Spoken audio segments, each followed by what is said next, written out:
కూడి వచ్చినటువంటి ప్రియమైన సహోదరి మరియు సహోదరులకు ప్రభువును రక్షకుడైన యేసుక్రీస్తు నామములో వందనములు తెలియజేస్తున్నాము.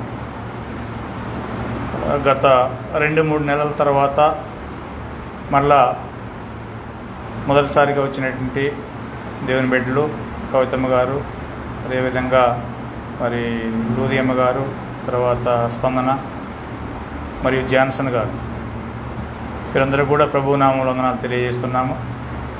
ఈ యొక్క కరోనా ప్రభావము మరి దాదాపుగా ఈ ప్రపంచాన్ని అతలాకుతలం చేసినటువంటి విషయం మనందరికీ తెలిసిందే. మనలో చాలామంది దాని బారిన పడ్డారు. నేను, అదేవిధంగా బ్రదర్ జాన్సన్ గారు, అదేవిధంగా సిస్టర్ కూడా పడ్డారు, లక్ష్మి గారు, ఇంకెవరికన్నా వచ్చిందా జాన్ మార్కు. ఈ విధంగా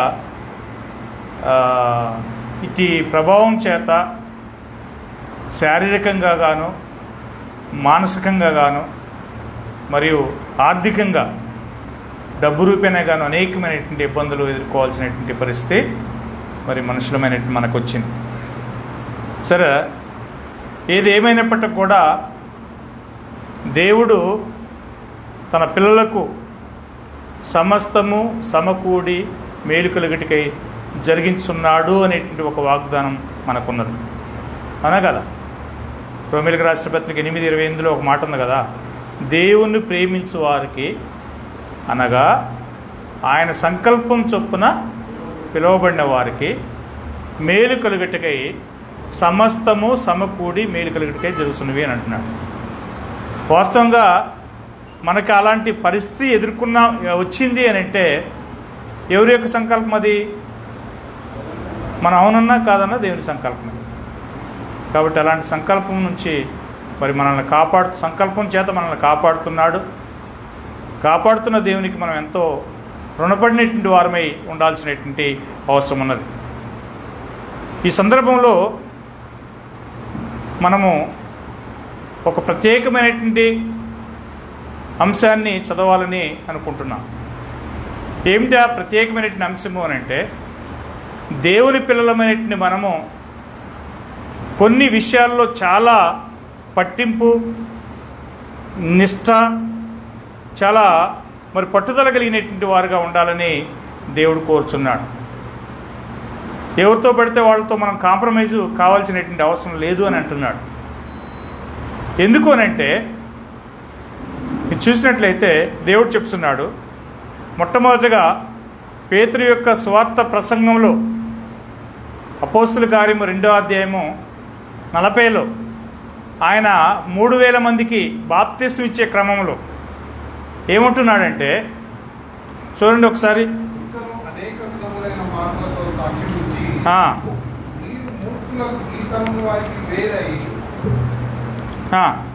అదే రైట్.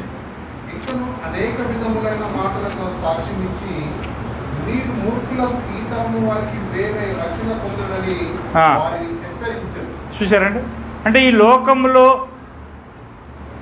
ఉన్నటువంటి వారు ఎవరై ఉన్నారనేటువంటిది దేవుని యొక్క అర్థమై ఉన్నది ఖచ్చితంగా. చూడండి, అక్కడ పేతురు గారు మాట్లాడుతూ ఏమంటున్నాడంటే, ఇంకను అనేక విధములైన మాటలతో సాక్ష్యం ఇచ్చి మీరు మూర్ఖులకు ఈ తరం వారికి వేరేయుండి రక్షణ పొందుడని వారిని హెచ్చరించును. మూర్ఖులంటే ఏమనుంది కింద మూల భాషలో? ఏమండి? వంకరైన అంటే వంకర అంటే స్ట్రైట్ రూట్ ఉంటుంది, వంకర టింకరకి పోయే రూట్ ఉంటుంది. అంటే దాని అర్థం ఏంటంటే దేవుని యొక్క క్రమం లేనటువంటి వారు, లేదా ఇష్టానుసారంగా దేవుని యొక్క భక్తి లేనటువంటి వారు అనేటువంటిది అర్థమవుతున్నది. ఇప్పుడు ఈ లోకంలో ఉన్నటువంటి వారు అట్టివారై ఉన్నందువలన వారి నుంచి దేవుని పిల్లలుగా ఉన్నటువంటి మనం ఏం కావాలి? వారితో కలిసి కొలాబరేషన్తో కలిసిపోయి ఉండాలనా, లేకపోతే వేరే ఉండాలనా? చెప్పాలా? వేరే ఉండాలని దేవుడు కోరుతున్నాడు. ఎందుకనంటే దేవుడు 2 కొరింథీ 6వ అధ్యాయంలో మాట్లాడుతున్నాడు. ఏమంటాడంటే, చదువుదాం. 2 కొరింథీ 6వ అధ్యాయం 14వ వచనంలో కొరింథీ సంఘాన్ని గురించి మాట్లాడుతూ ఈ కొరింథీ సంఘానికి దేవుడు అనేకమైన మేలు చేశాడు. దేవుడు వారికి సమస్త వరాలు అంటే 9 కృపావరాలు ఇచ్చాడు. ఇచ్చినప్పటికి కూడా దేవుని యొక్క ఆశీర్వాదాన్ని, దేవుని యొక్క దయని వారు మర్చిపోయి వారు ఏం చేస్తున్నారంటే ఒకరిలో ఒకరు పోట్లాడుకోవటం జరుగుతున్నది, ఒకరి మీద ఒకరు అసూయ పట్టడం జరుగుతున్నది, ఒకరి మీద ఒకరు గొడవలు పట్టడం జరుగుతున్నది. ఇలాంటి పరిస్థితుల్లో వారిని చూసి మాట్లాడుతుంటాడు. 2 కొరింథీలకు రాస్తూ ఆయన చెప్తున్నాడు. 2 కొరింథీ 6వ అధ్యాయము చెప్తున్నాడు. అక్కడ మీరు అవిశ్వాసులతో విజ్జోడిగా ఉండకుడి అంటే ఉండందే చెప్తున్నాడు అక్కడ దేవుడు. ఇప్పుడు వారు అవిశ్వాసులతో విజ్జోడిగా ఉన్నారు కాబట్టే మీరు ఉండకుడి అని అంటున్నాడు. విశ్వాసి ఇద్దరు కలిసి ఒకే మార్గంలో ఒకే పనిలో కొనసాగడానికి వీలవుతుందా? ఇప్పుడు నాదొక రూటు, నేను చెప్పింది సరైన నేను అనుకుంటాను, మీదొక రూటు, మీరు చెప్పింది సరైన మీరు అనుకుంటారు, మన ఇద్దరం కలిసి నడవడానికి వీలవుతుందా? కాదు. అందుకనే దేవుడు ఏమంటున్నాడంటే మీరు అవిశ్వాసులతో విజ్జోడిగా ఉండకూడదు. విజ్జోడి అనేటువంటి దాన్ని అక్కడ ఫెలోషిప్ అని చెప్పి పెట్టాడు ఇంగ్లీష్లో. ఫెలోషిప్ అంటే గ్రీక్లో దాని యొక్క అర్థం ఏంటంటే కొయినేనియా అనేటువంటి పదం ఉపయోగించబడింది. దాని అర్థం ఏంటంటే ఒక పనిలో పార్ట్నర్షిప్ అనేది ఎప్పుడు కలిగి ఉంటాం చెప్పండి. ఒక చిన్న బిజినెస్ స్టార్ట్ చేశాము, ఆ బిజినెస్లో నువ్వు ఒక 100 రూపాయలు వేసావు, నేను ఒక 100 రూపాయలు వేసాను. ఇద్దరికి సమానమైనటువంటి ఫలితాలు వచ్చేంత వరకు కలిసి ఉంటాం. నేను 100 వేసినప్పటికి కూడా నా 100కు తగినటువంటి ఫలితం నాకు రాకుండా మొత్తం నువ్వే అనిపించావు అనుకోండి, పార్ట్నర్షిప్ కుదురుతుందా? కుదరదు. అందుకనే ఏమంటున్నాడంటే మీరు అవిశ్వాసులతో విజ్జోడిగా ఉండకూడదు. ఎందుకు అనంటే నీతికి దుర్నీతితో ఏమి సాంగత్యము, వెలుగునకు చీకటితో ఏమి పొత్తు, క్రీస్తుకు బేలియాలతో ఏమి సంబంధము, అవిశ్వాసతో విశ్వాసకి పాలు ఎక్కడిది అని అంటున్నాడు. ఉందా అండి? ఒక అవిశ్వాసం ఉన్నాడు, విశ్వాసం ఉన్నాడు. అవిశ్వాసం అంటే అర్థం ఏంటండి? అనేక మంది అంటుంటారు మేము విశ్వాసులు అంటారు. ఎందుకు, ఎలా విశ్వాసులు అంటారు వాళ్ళు? మేము కూడా క్రీస్తుని నమ్ముతున్నాం కాబట్టి విశ్వాసులమే అంటారు. కానీ బైబిల్ అర్థ ప్రకారము విశ్వాసి అంటే యేసుక్రీస్తు యొక్క స్వచ్ఛమైనటువంటి మాటలని, యేసుక్రీస్తు యొక్క అధికారాన్ని అంగీకరించి మరి ఆయన చెప్పినటువంటి విధానంలో బాప్తిసం పొంది ఆయన యొక్క నిత్యమైనటువంటి రాజ్యంలో ఆ యొక్క సంఘంలో ఉన్నప్పుడే మనం విశ్వాసులు అనేటువంటి విషయాన్ని మనం గమనిస్తున్నాం. అప్పుడు అలాంటప్పుడు విశ్వాసికి అవిశ్వాసి అంటే ఎవరు? దేవుని యొక్క కార్యాలను నమ్మనటువంటి వాడు. అప్పుడు ఒక విశ్వాసికి పాలెక్కడిది? దేవుని ఆలయమునకును విగ్రహమునకును ఏం పొందిక అంటున్నాడు. దేవుని ఆలయం అంటే ఏంటండి? దేవుని ఆలయం అంటే ఏంటి? అనేక మంది ఏమనుకుంటున్నామంటే దేవుని ఆలయం అంటే ఒక పెద్ద బిల్డింగు, దానికి పెద్ద పెద్ద శిలువ గుర్తులేసి ఉండాలి, ఏంది అది ఒక చూడటానికి ఒక అద్భుతంగా కనపడాలి, అది దేవుని యొక్క ఆలయం అనుకుంటున్నాం. దేవుని ఆలయం అంటే సంఘమే. సంఘం అంటే ఎవరు చెప్పండి? సంఘం అంటే ఈ యొక్క మనం సంఘానికి చర్చికి పోతున్నాము అంటే చర్చ్ అంటే ఇదా, ఈ కట్టడమా? కాదు. సంఘము అంటే ఏంటంటే విశ్వాసులైనటువంటి లేదా క్రీస్తునందు బాప్తిసం పొందిన వారి యొక్క సమూహాన్ని ఏమంటారు? సంఘము అని అంటారు. అప్పుడు అలాంటి దేవుని యొక్క ఆలయానికి, దేవుని యొక్క ఆలయానికి సంఘానికి విగ్రహములతో ఏం పొందిక ఉంటుందా? విగ్రహాలను దేవుని యొక్క సంఘమునకు సంబంధం ఉంటుందా? ఉండదు. కాబట్టి మనం జీవం గల దేవుని ఆలయమై ఉన్నాము. అందుకు దేవుడు ఇలాగో సెలవిస్తున్నాడు. మొట్టమొదటి కండిషన్ గమనించండి. దేవుడు ఏమంటున్నాడంటే ఇశ్రాయేలీయుల్లో నేను వారిలో నివసించి సంచరింతును, నేను వారి దేవుడిని అయ్యుందును, వారు నా యొక్క ప్రజలయ్యుందురు. ఎప్పుడు తండ్రి మనకు దేవుడిగా ఉంటున్నాడు, ఎప్పుడు మనం ఆయనకి ప్రజలుగా ఉంటున్నాము అనేటువంటి కండిషన్ ఇక్కడ చూపించాడు. ఏమంటున్నాడు చూడండి అక్కడ. మొట్టమొదట మీరు వారి మధ్య నుండి బయలువెడలి. మనం వారి మధ్య నుంచి, వారంటే ఎవరు? లోకం కదా, అవిశ్వాసులు. అప్పుడు ఈ యొక్క అవిశ్వాసుల మధ్యలో నుంచి బయలువెడలి ప్రత్యేకంగా ఉండి అపవిత్రమైన దాన్ని ముట్టకుండుడని ప్రభు చెప్తున్నాడు. నేను ఈ కండిషన్కి లోను కాకపోతే, నేను ఈ యొక్క మాటకి బద్ధుని కాకపోతే నేను దేవుని యొక్క కుమారుడిగా ఉండటానికి అవకాశం ఉందా? అనేక మంది ఏమనుకుంటున్నారు తెలుసా? నేను నిజమైనటువంటి దేవుని బిడ్డని, నిజమైనటువంటి దేవుని యొక్క కుమార్తెని అనుకుంటున్నాను. దేవుడు ఏమన్నాడంటే అలా కాదంటున్నాడు. నువ్వు ఎప్పుడైతే ఈ లోకంలో ఉన్నటువంటి వారిలో నుంచి నువ్వు బయలువెడలి, అంటే ప్రత్యేకంగా బయటకు వచ్చి ప్రత్యేకంగా ఉండి అపవిత్రమైన దాన్ని ముట్టకుండా ఉంటావో అప్పుడు నీవు నా కుమార్తెగా ఉంటావు అని చెప్పి దేవుడు తెలియజేస్తున్నాడు. అందుకని దేవుడు అంటున్నాడంటే అప్పుడు నేను మీకు తండ్రిని అయ్యుందును, మీరు నా కుమారులను కుమార్తెలను అయ్యుందురు అని సర్వశక్తి గల ప్రభువు చెప్తున్నాడు. అంటే దేవుడు మనకి ఏమై ఉన్నాడంటే పరలోకమందున్న ఒక తండ్రి మనల్ని గద్దించినప్పుడు మనం ఏం చేయాలి? ఎబ్రీయులకు రాసిన పత్రిక అంటాడు కదా, 12వ అధ్యాయం 5వ వచనం ఒకసారి చూడండి. ఎబ్రీయులకు రాసిన పత్రిక 12వ అధ్యాయం 5వ వచనంలో ఏమంటాడంటే,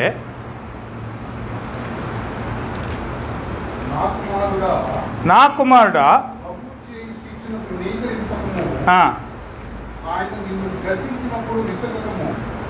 చూశారు? చదువు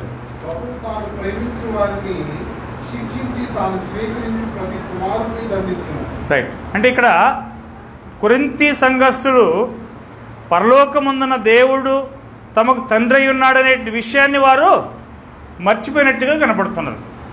అందుకని దేవుడు ఏమంటున్నాడంటే వారిని హెచ్చరిక చేస్తున్నాడు, వారిని గద్దిస్తున్నాడు. ఇక్కడ ఎబ్రీయులకు రాసిన పత్రికలో కూడా వీరిని చూసి కూడా అదే అంటున్నాడు, నా కుమారుడా ప్రభువు చేయి శిక్షను తృణీకరించకము, ఆయన నిన్ను గద్దించినప్పుడు విసుకకము. ఎందుకట? ప్రభువు మనల్ని శిక్షించినప్పుడు, ప్రభువు మనల్ని గద్దించినప్పుడు ఏం చేయకూడదు? విసక్కూడదు. ఎందుకు ఆయన గద్దిస్తున్నాడు? ఎందుకు మనల్ని శిక్షిస్తున్నాడు? చాలామంది కుమారులు తండ్రి అని చెప్పగానే కోపడుతుంటారు. మా ఇంట్లో కూడా అదే జరుగుతుంది. ఏంటి? కానీ నిజంగా తండ్రి ఎందుకు శిక్షిస్తాడు? ఒకసారి చదవండి అక్కడ.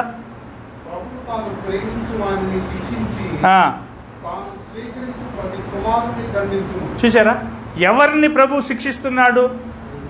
ప్రేమించేవారు. ఇప్పుడు కుమారుల్ని ప్రేమించినందువల్లనే, కుమారుల్ని స్వీకరించినందువల్లనే వారు క్రమమైనటువంటి విధానంలో జీవించాలనే ఉద్దేశం కోసమే, వారు భవిష్యత్తుని సరైన విధానంలో నిర్మించుకోవాలనే దానికోసమే, ఒక మంచి భవిష్యత్తు వారు కలిగి ఉండాలనే దానికోసమే ఏ తండ్రి అయినా ఏం చేస్తాడండి?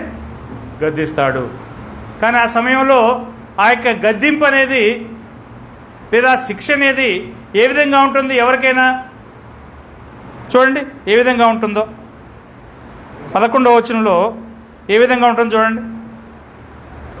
11వ వచనం.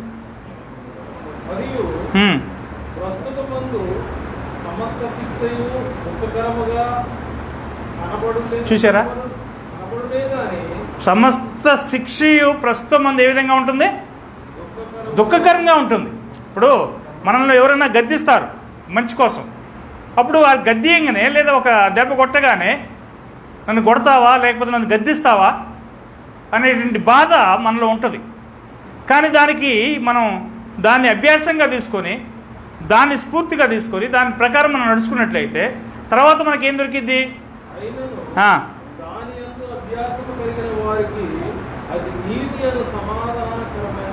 చూసారా?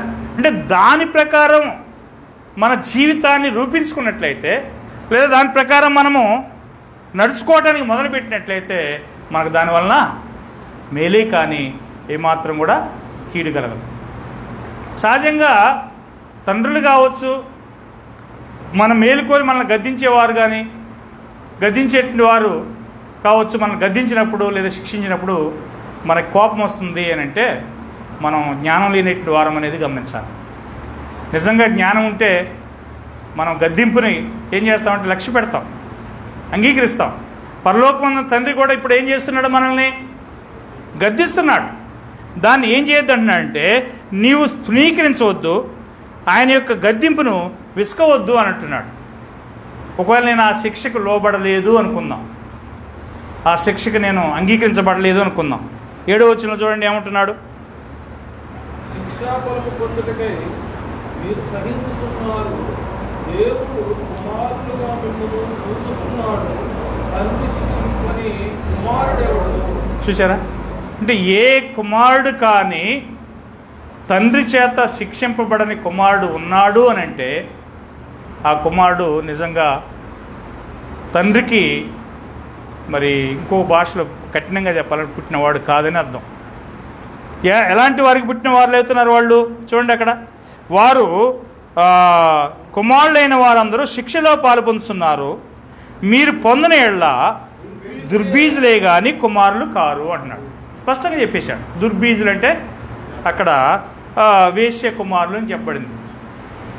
అంటే అర్థం ఏంటి? తండ్రి వేశ్యలకు తండ్రి భర్త ఉన్నాడు కదా, కాబట్టి వాళ్ళు ఏదో ఒక విధంగా కంటారు, వదిలేస్తారు. అలాగూ మరి మనము ఆయన యొక్క శిక్షని, ఆయన గద్దింపుని అంగీకరించకపోతే ఆ స్థితిలో ఉన్నాము అని చెప్పి దేవుడు తెలియజేస్తున్నాడు. కాబట్టి దేవుడు ఏమంటున్నాడు అంటే మనల్ని పిలుస్తున్నాడు, మీరు లోకం నుంచి బయటికి రండి, ప్రత్యేకంగా ఉండండి, అపవిత్రమైన దాన్ని ముట్టొద్దు అని చెప్పి దేవుడు మనల్ని కోరుతున్నాడు. కానీ మనలో అనేక మంది ఏం చేస్తున్నాము? మనం ఉదయం లేచిన కాడ సాయంత్రం వరకు కూడా వారితోటి ఉంటున్నాం. చూడండి, అక్కడ వారితో ఉండొద్దు అనేది కాదు ఇక్కడ మా పాయింట్. ఏ విధంగా వారితో మరి ఉండొద్దు అనేటువంటి విషయాన్ని కూడా మనం చూద్దాము. మొదటి యోహాను 2వ అధ్యాయము 15 నుంచి 17 వచనం చదువుదాము.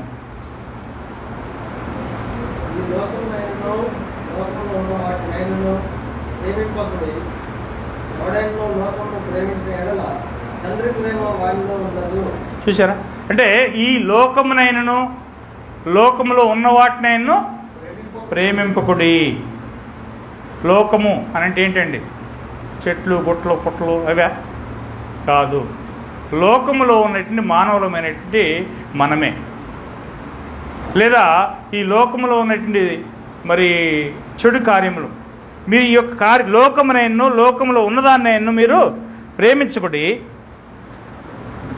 ఎవడైనా లోకమును ప్రేమించిన యెడల తండ్రి ప్రేమ వానిలో ఉండదు. లోకములో 3 కార్యాలు ఉన్నాయని చెప్తున్నాడండి దేవుడు. లోకములో ఉన్నదంతయు అనగా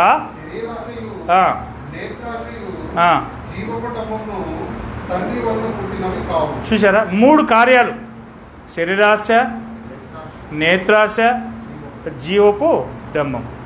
ఇవి ఎవరి వలన పుట్టినవి కావు? పరలోకపు తండ్రి వలన పుట్టినవి కావు.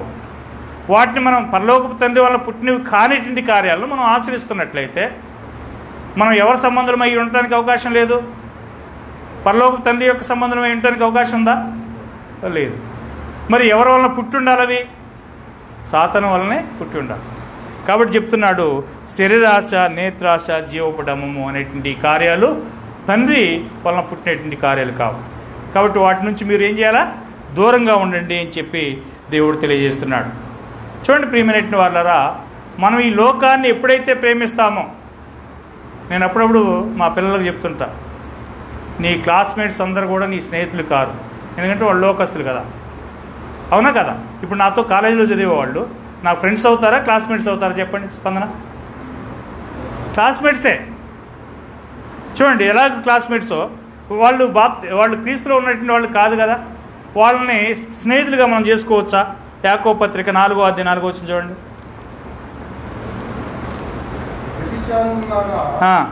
ఈ లోక స్నేహము దేవునితో వైరమని మీరు ఎరగరా?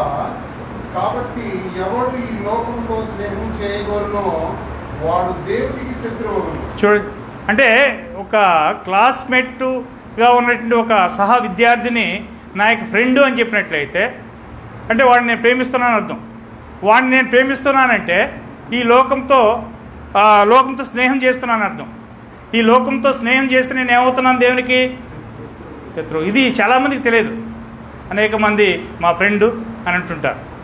అది అనకూడదు. మనం దేవుని పిల్లలకి లోకస్తులు ఫ్రెండ్స్ కాదు. దేవుని పిల్లలకి ఎవరు ఫ్రెండ్స్ అంటే దేవుని యొక్క పిల్లలే ఫ్రెండ్స్. అయితే కాకపోతే ఇలాగ అనొచ్చు, మా సహా విద్యార్థి అనొచ్చు, లేదా క్లాస్మేట్ అనొచ్చు, లేదా కాలేజ్ మీట్ అనొచ్చు, లేదా స్కూల్ మీట్ అనొచ్చు, అట్లా చెప్పుకోవచ్చు. అంతేగాని నా ఫ్రెండ్ అని అన్నావంటే నువ్వు అతనితో స్నేహం చేస్తున్నావు అని అర్థం. అప్పుడు అతనితో నువ్వు స్నేహం చేస్తున్నావంటే నువ్వు దేవునికి ఏమవుతున్నావు? శత్రువు అవుతున్నావు అని అర్థం. కాబట్టి దయచేసి గమనించాలా వంశీ, నీ క్లాస్మేట్స్ ఎవరైనా ఉంటే ఏం కాదు, వాళ్ళు నీకు ఫ్రెండ్స్ కాదు, వాళ్ళు క్లాస్మేట్సే, సరేనా? కాబట్టి మనం ఎవరిని కూడా మన యొక్క స్నేహితులుగా మనం చెప్పుకున్నట్లయితే దేవుడు మరొకసారి హెచ్చరిక చేస్తున్నాడు, వ్యభిచారులారా ఈ లోక స్నేహము దేవునితో వైరమని మీరు ఎరగరా. దేవునితో విరోధం లేదా శత్రుత్వం అని అర్థం. దేవునితో వైరమని మీరు ఎరగరా.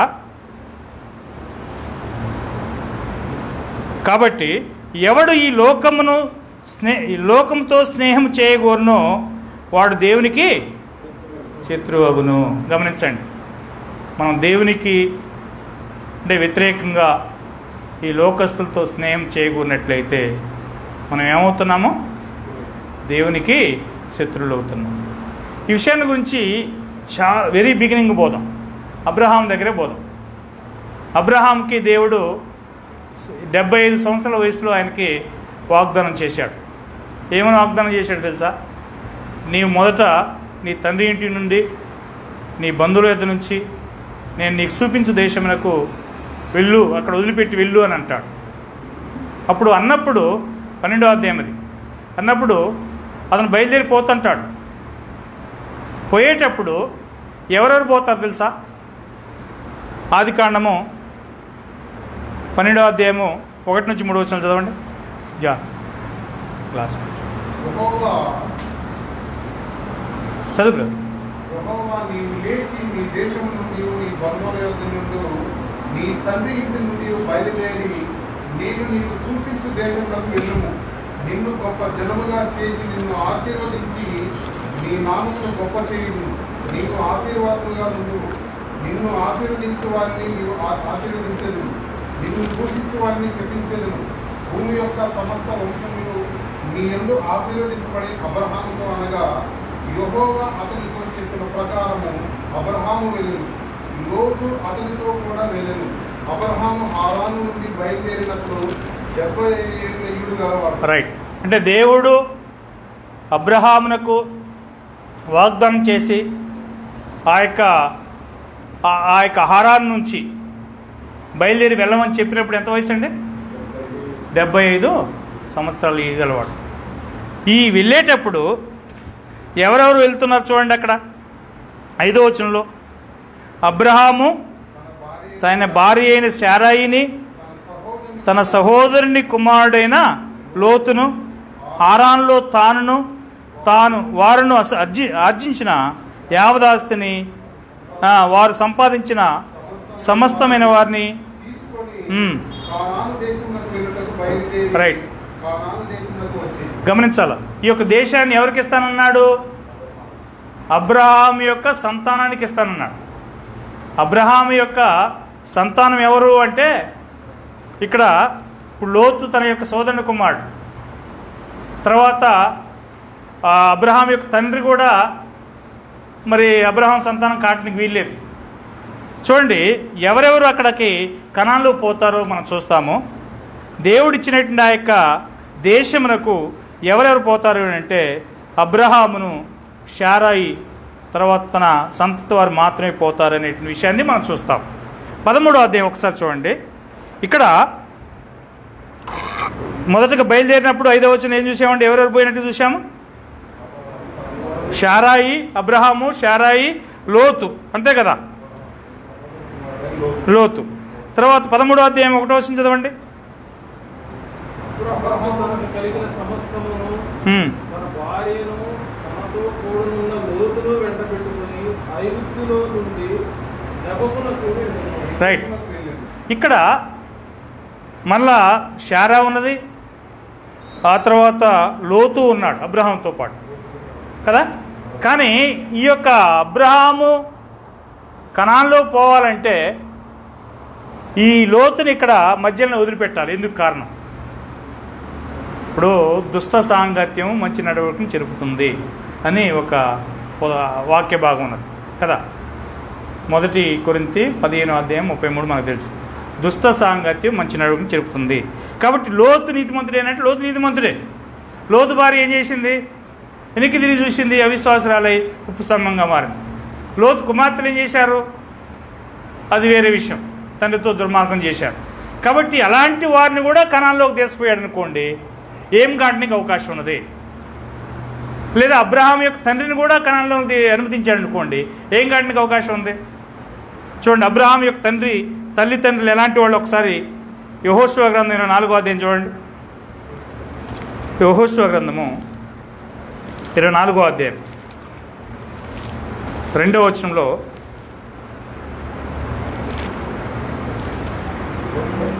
24:2 తమ్ముడు. యెహోషువ జనులందరితో ఇట్లానెను, ఇశ్రాయేలుల దేవుడైన యెహోవా చెప్పున్నదేమనగా, ఆదికాలము నుండి మీ పితరులు అనగా చదవండి. అబ్రహామును నాహోరుకును తండ్రి అయిన తెరవు కుటుంబీకులు నది యూఫ్రటీసు అద్దరిని నివసించి ఇతర దేవతలను పూజించిరి. చూసారా? అంటే అబ్రహాము యొక్క కుటుంబీకులు ఏమై ఉన్నారు? విగ్రహారాధికులు. అప్పుడు విగ్రహారాధికులతో పాటు మనం ఉన్నాం అనుకోండి, లేదా విగ్రహారాధికులతో పాటు అబ్రహాం ఉన్నాడు అనుకోండి, ఏమై ఉండడానికి అవకాశం ఉంది? విగ్రహారాధికుడిగా మారడానికి అవకాశం ఉన్నది. అందుకని దేవుడు ఈ యొక్క అబ్రహాం తండ్రి చనిపోయేంత వరకు కూడా కనాన్లో కనిపించట్లే. చూడండి, అపోస్తుల గారి 7వ అధ్యాయం ఆ విషయం ఉన్నది. అపోస్తుల గారి 7వ అధ్యాయము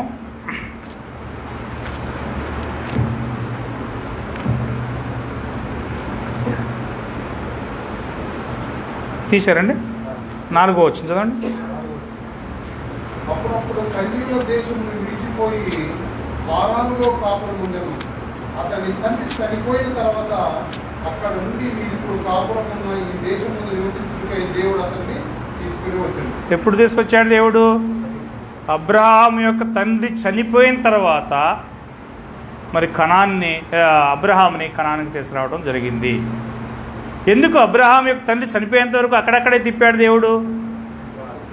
దుష్ట సాంగత్యము మంచి నడవడికని చెడుపుతుంది కాబట్టి లోతును కూడా అక్కడ విడదీయటానికి గల కారణం కూడా అదే. ఎందుకు అక్కడ మనం చూసినట్లయితే లోతు యొక్క కుటుంబానికి అబ్రహాం యొక్క కుటుంబానికి గొడవలు వస్తాయి. ఆ గొడవలకు గల కారణం ఏంటి? చూడండి, అక్కడ 13వ అధ్యాయంలో ఆదికాండం. అతడు ప్రయాణం చేసు దక్షిణం నుండి బేతేలు వరకు, అనగా బేతేలుకును హాయికిని మధ్య తన గుడారము మొదట ఉన్న స్థలంలోకి వెళ్ళి, అంటే 3వ వచనం నేను చదివాను.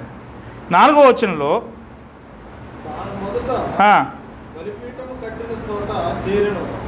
అక్కడ అబ్రహాము యెహోవా నామమున ప్రార్థన చేశాడు. రైట్, అక్కడ 5వ వచనం. అబ్రహాముతో కూడా వెళ్ళిన లోతును గొర్రెలు, గొడ్లు, గుడారములు ఉండను గాక వారు కలిసి నివసించుటకు ఆ ప్రదేశము చాలకపోయిను. ఎందుకనగా వారికి ఆస్తి వారు కలిసి నివసించలేనంత విస్తారమై ఉండను. అప్పుడు అబ్రహాము పశువుల కాపర్లకును లోతు పశువుల కాపర్లకును కలహము పెట్టెను. చూసారా? అంటే ఈ యొక్క కలహానికి గల కారణము ఏమిటి అంటే మనకి చెప్పకనే అర్థమవుతున్నది. దుష్ట సాంగత్యం మంచి నడవడికని చెరగొడుతుంది. కాబట్టి లోతుని కనాన్లోకి తీసుకోవడానికి దేవుని యొక్క చిత్తం కాదు. కాబట్టి ఇక్కడ ఏం కావాలి అంటే వారిద్దరి మధ్యలో గొడవలు రావాలి. గొడవలు వచ్చినందువలన వారు విడిపోయి, అక్కడ చూడండి, అక్కడ ఏమంటాడు అబ్రహాము, మనం బంధువులం గనక, 8వ వచనంలో, మనం బంధువులం గనక నీకును నాకును, నా పశువుల కాపర్లకును నీ పశువుల కాపర్లకును కలహం ఉండకూడదు. కాబట్టి నీ ఇష్టం వచ్చిన స్థలాన్ని నువ్వు ఎన్నుకో. నువ్వు ఒకవేళ దక్షిణానికి పోతే నేను ఉత్తరానికి పోతా, నేను ఉత్తరానికి పోతే నువ్వు ఉత్తరానికి పోతే నేను దక్షిణానికి పోతా అని చెప్పన్నప్పుడు ఈ యొక్క లోతు ఏ ప్రాంతాన్ని ఎన్నుకున్నాడు?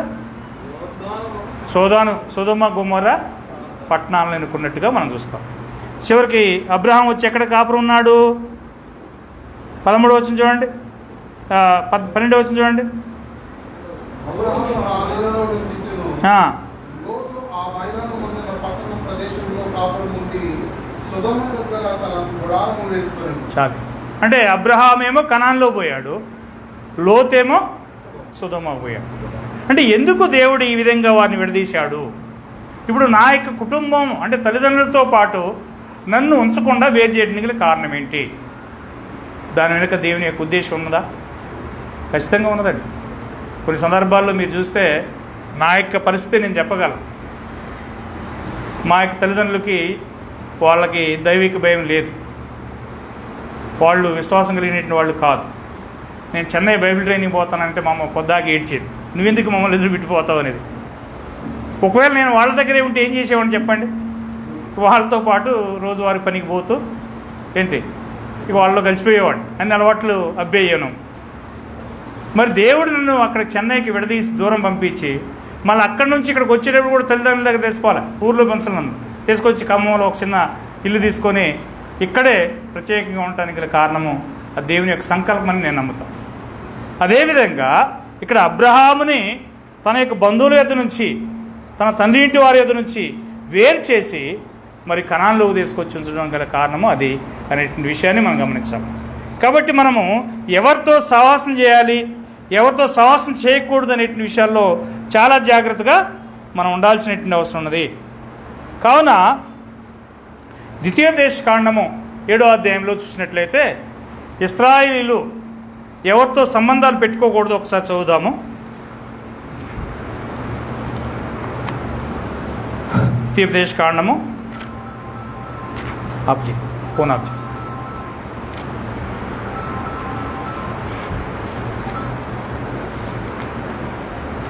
7వ అధ్యాయము. ఇక్కడ ఆ దేశంలో 7 జాతులు వారు ఉంటారని చెప్పి దేవుడు ముందుగానే చెప్పడం జరిగింది. ఆ 7 జాతుల వారితో నువ్వేం చేయకూడదు అని ఇశ్రాయేలుతో చెప్తున్నాడో ఒకసారి 3వ వచనం 4వ వచనం చదువుదాము, 2వ వచనం చదువుదాము. నీ దేవుడైన యెహోవా వారిని నీకు అప్పగించినప్పుడు నీవు వారిని హతము చేయవలెను, వారిని నిర్మూలన చేయవలెను, వారితో నిబంధన చేసుకోకూడదు, వారిని కనికరింపకూడదు, నీవు వారితో బియ్యమందకూడదు, వారి కుమారునికి నీ కుమార్తె ఇయ్యకూడదు, నీ కుమారునికి వారి కుమార్తెని పుచ్చుకొనకూడదు. చూశారండి, మనం ఏం చేస్తున్నాం ఈరోజు? ఎవరైతే బిడ్డ మంచి పోయింది అనుకుంటున్నామా లేదా? ప్రత్యేకంగా దేవుని పిల్లలు ఒక విశ్వాసం లేనటువంటి, భక్తి లేనటువంటి వాని కుటుంబానికి ఇచ్చామనుకోండి, ఏమవుతుందంటే అది సరైనటువంటి ఒక సూచన మనకు కనపట్టలేదు. వారు ఏం చేస్తారంటే పిల్లలను చెడగొట్టడానికి అవకాశం ఉన్నది. చూడండి, అక్కడ నీవు వారితో వియ్యమందకూడదు, వాని కుమారునికి నీ కుమార్తెని ఇవ్వకూడదు, నీ కుమారునికి వాని కుమార్తెను పుచ్చుకొనకూడదు. ఈరోజు గొప్ప గొప్ప సేవ చేస్తున్నామని చెప్పుకునేటువంటి వాళ్ళు కూడా కుమారులకి ఎక్కడి నుంచి తెచ్చుకుంటున్నారు తెలుసా? అన్నిల దగ్గర నుంచి తెచ్చుకుంటున్నారు. ఎందుకు? డబ్బు, కట్నం కావాలి. ఈ కట్నం కోసం దగ్గుతుంది ఎందుకు మరి? ఈ కట్నం కోసం ఏం చేస్తున్నారంటే వాళ్ళు ఎవరైతే మనకి ఎందుకని చెప్పి అనుకొని వారు తెచ్చుకుంటున్నారు. చివరికి ఏమవుతుంది? కుమారుని తీసుకుని ఆమె ప్రార్థన రాకుండా వేరే రూట్లోకి వెళ్తాం. జరుగుద్దా లేదా? మాకు తెలిసిన సంభవం ఒకటి ఉన్నది చెన్నైలో. మా కుటుంబానికి బాగా దగ్గరైనటువంటి ఫ్యామిలీ. ఆ యొక్క ఫ్యామిలీలో 3 కుమారులు ఉంటారు, 2 అన్నలు ముందుంటారు. చిన్నోడు చాలా స్పీడు, వాడు పోయి ఒక అన్య స్త్రీని లవ్ చేసుకొని తెచ్చుకొని పెళ్లి చేసుకున్నాడు. 2 అన్నలు ఉండగా వాడు పోయి ముందు అడ్వాన్స్ అయ్యింది. చివరికి ఏం చేస్తుందంటే నువ్వు టెంపుల్కి వస్తావా రావా అని వాడిని గట్టిగా పట్టుబట్టేది. సరే అని చెప్పి వాడు ఏం చేసేవాడు, తెసిపోయి అక్కడికి గేట్ దగ్గర దింపేవాడు, టెంపుల్ దగ్గర. కొంతకాలం అట్ట నువ్వు లోన కొత్తవా రావా, సరే తట్టుకోలేక లోన కూడా పోయాడు. చివరికి వాడు మరి కదా ఆ పూజా కార్యక్రమాల్లో పాల్గొన్నాడో ఏమో నాకు తెలియదు. అలాగూ ఆ పిల్లవాడిని చెడగొట్టినట్టు పరిస్థితులు మనం చూస్తాం. వాళ్ళు తల్లిదండ్రులు కానీ మిగతా 2 సోదరులు కానీ చాలా భక్తిగా ఉండేవాళ్ళు. పొద్దున్నే చర్చికి పోవటం, అక్కడ చర్చి అంతా ఓడవటం, ఆ తర్వాత ప్రభురాత్రి భోజన పనుల సిద్ధం చేయటం చాలా చక్కగా చేసేవాళ్ళు. చిన్న వయసు నుంచే చూసేవాళ్ళం వాళ్ళు. నేను అలాంటి వాళ్ళలో ఈ పిల్లోడిని భార్య ఏం చేసిందంటే వేరే మార్గంలో తీసిపోయింది. అది ఎందుకు జరిగింది అంటే ఒక అన్య స్త్రీని వివాహం చేసుకోవటం వల్ల జరిగింది అనే విషయాన్ని మనం చూస్తున్నాం. కాబట్టి దేవుడు అందుకని అంటున్నాడు, మీరు ఈ యొక్క లోకస్తులతో సహవాసం చేయకూడదు, వారితో విజ్జోడీగా ఉండకూడదు, వారితో మీరు కలిసి మరి కార్యాలు పంచుకోకూడదు అనే విషయాన్ని చెప్తున్నాడు. మళ్ళీ వారితో ఉండకూడదు అనే విషయానికి వస్తే అది వేరే పాయింట్ ఉంది.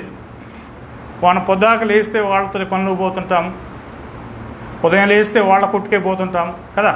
వాళ్ళు పొద్దున్నే దోపారాధన చేసే కదా మనకు అమ్మేది. పోవద్దు అని అంటలా దేవుడు. వాళ్ళ దగ్గరే పోవచ్చు, వాళ్ళ దగ్గర కొనుక్కోవచ్చు, వాళ్ళు ఇచ్చే అప్పులు తీసుకోవచ్చు, కానీ ఏం చేయకూడదు, వారితో సహవాసం చేయకూడదు, వారితో సాంగత్యం మాత్రం చేయొచ్చు అని అంటున్నాడు. అది వేరే పాయింట్ ఉంది, నేను చెప్తా తర్వాత. సరే, ఇప్పుడు న్యాయాధిపతుల గ్రంథము 3వ అధ్యాయంలో కూడా ఈ మాట చెప్తున్నాడు దేవుడు. న్యాయాధిపతులు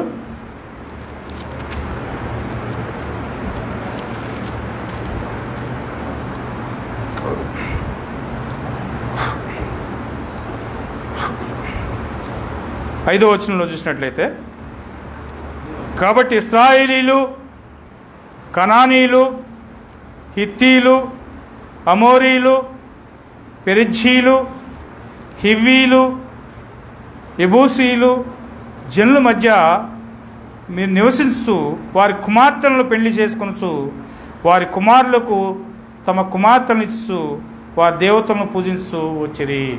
అంటే దేవుడు కనాన్లో ఏ జనులతోనైతే వీరు మింగిలై ఉండకూడదని అనుకున్నాడో ఆ జనులతో ఏం చేస్తున్నారు, వీళ్ళు కలిసి నివసించడం చేస్తున్నారు. వారి కుమారులకి వీరి కుమార్తెలు ఇస్తున్నారు, వీరి కుమార్తెలకి వారి కుమారులు తీసుకొచ్చుకుంటున్నారు. ఆ విధంగా అందరితో కలిసిపోయారు. అందువలన దేవుడు వారిని ఏం చేశాడు, దేవుడు కఠినంగా వారిని శిక్షించాడనే విషయాన్ని మనం చూడటం జరుగుతున్నది. కాబట్టి మనకు కూడా పాత నిబంధనలో వారు అలా చేసినందువలన దేవుడు వారిని శిక్షించాడు. మరి కొత్త నిబంధనలో క్రైస్తవులైన మనం చేస్తే మనం దేవుడు శిక్షించడా? ఖచ్చితంగా. చూడండి, మొదటి రాజుల్లో సొలొమోనుకి ఏం జరిగిందో ఒకసారి చదువుదాం.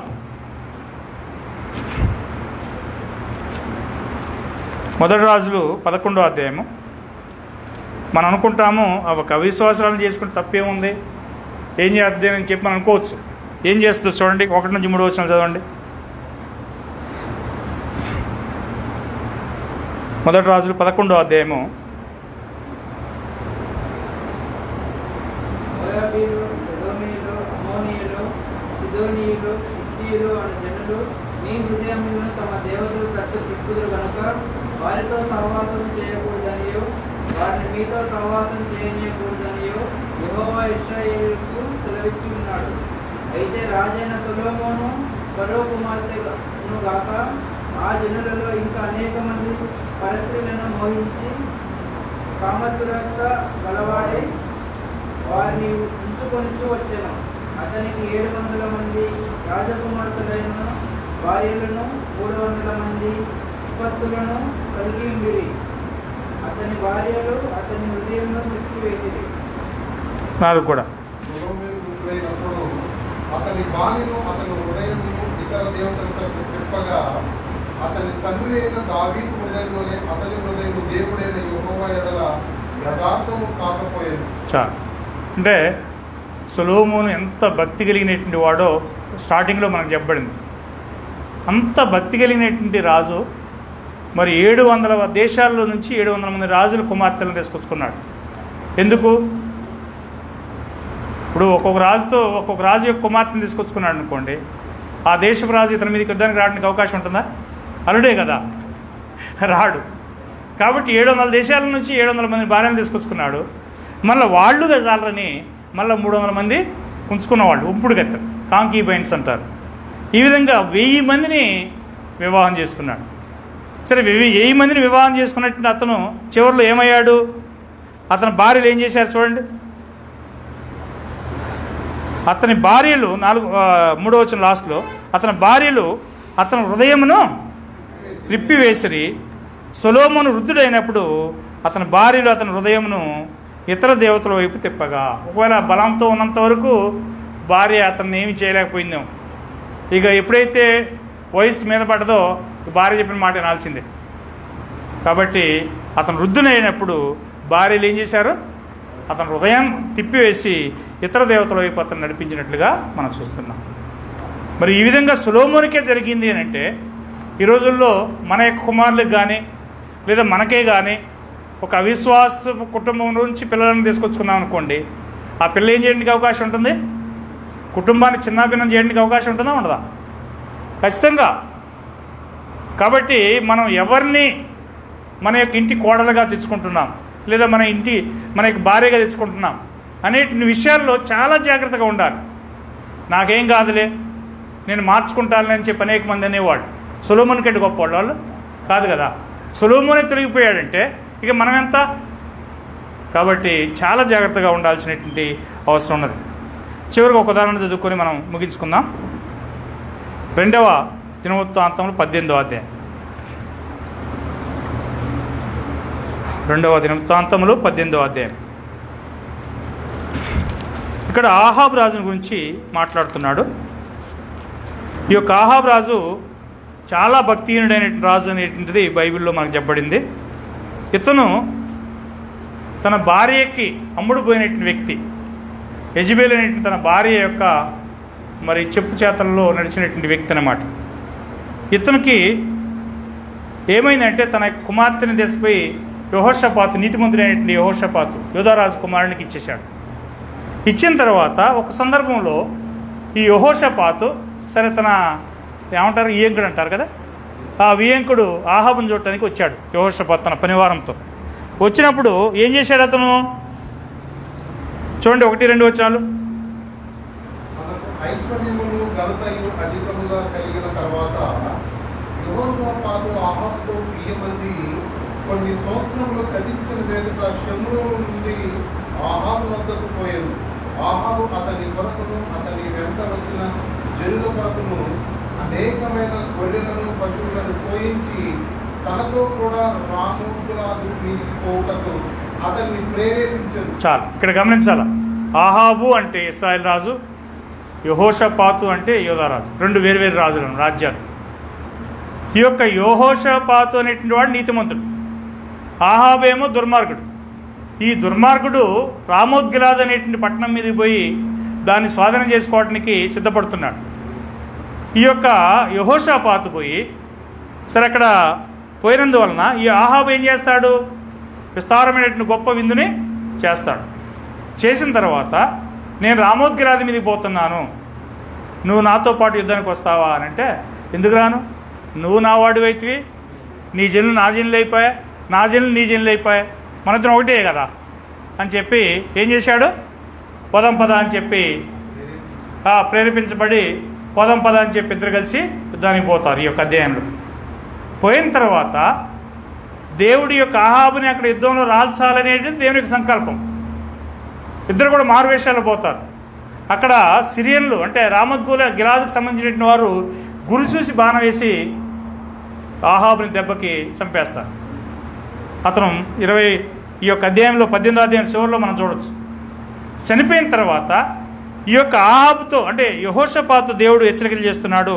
19వ అధ్యాయం చూడండి ఒకసారి. 18వ అధ్యాయము 19వ అధ్యాయం 1 నుంచి 3 వచనాలు.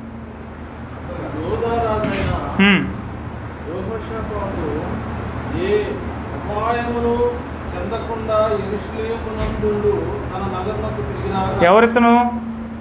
యోధారాజు. ఏ అపాయం చెందకుండా ఎక్కడికి వచ్చాడు? యెరూషలేముకి వచ్చాడు. తర్వాత చూడండి. దీర్ఘదర్శి అనానీ కుమారుడునగు యెహూ అతన్ని ఎదుర్కొనబోయి రాజైన యెహోషాపాతుకు ఇలాగ ప్రకటన చేసిన, నీవు భక్తిహీనులకు సహాయము చేసి యెహోవా శత్రువులకు స్నేహితుడు వైద్యుడు కదా. చూసారా ఎవరికి సాయం చేశాడు అతను? భక్తిహీనులు అంటే ఎవరు అంటే ఈ యొక్క ఆహాబు.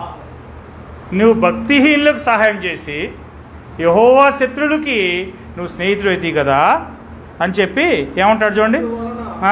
యెహోవా సన్నిధి నుండి కోపము నీ మీదికి వచ్చెను.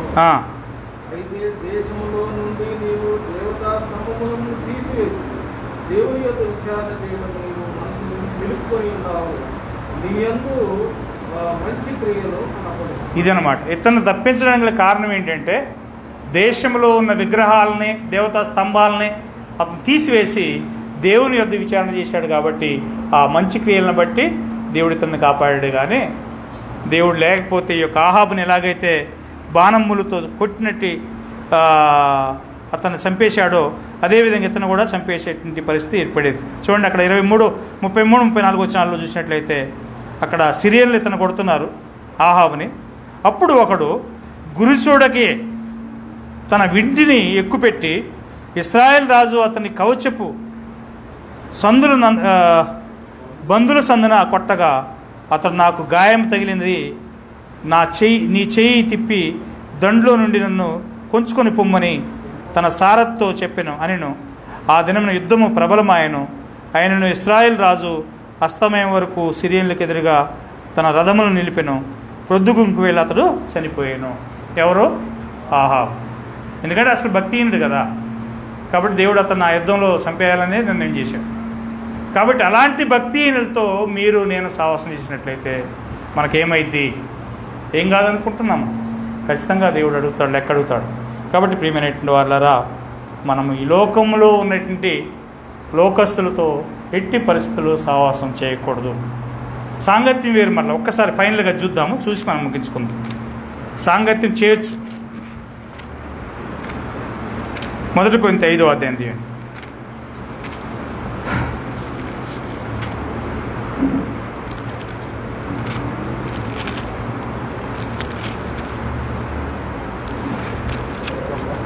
ఐదో అధ్యాయము 9 నుంచి చదువుదాం.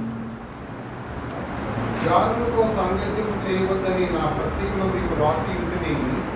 అయితే ఈ లోకపు జారులతోనైనను లోకులతోనైనను దోచుకున్న వారితోనైనను విగ్రహాలతోనైనను ఏమాత్రము సాంగత్యం చేయవద్దని కాదు.